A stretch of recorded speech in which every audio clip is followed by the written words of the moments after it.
Hello everyone! Samahan niyo akong gawin yung ating cake for today's video. Ang cute lang nung cake na to. Ang cute lang nung napiling design ni ma'am. So, ito siya. Ang kanyang flavor is mocha chiffon. Tapos, ang size niya is 6x5. Ang cake board natin is 10. Ang ginamit natin. Ayan. Tapos, first coating, second coating. Ayan na yung final color niya. It's white. Pakinisin lang natin siya.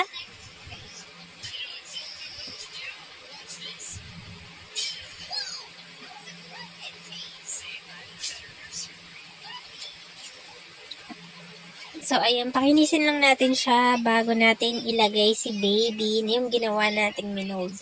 Bali, gumawa rin ako ng isa pang baby na hindi minold, pero mas pinili nila yung minold natin. Ayan.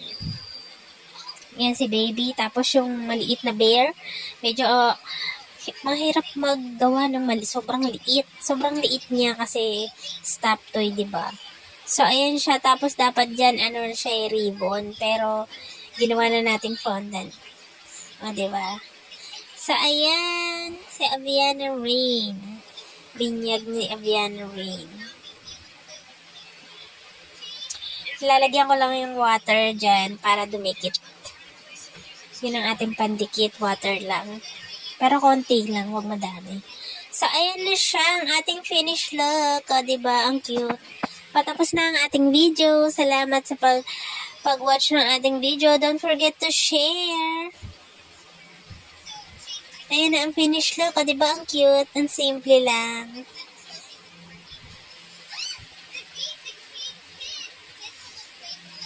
Yung batang tulog. Thank you for watching. Bye!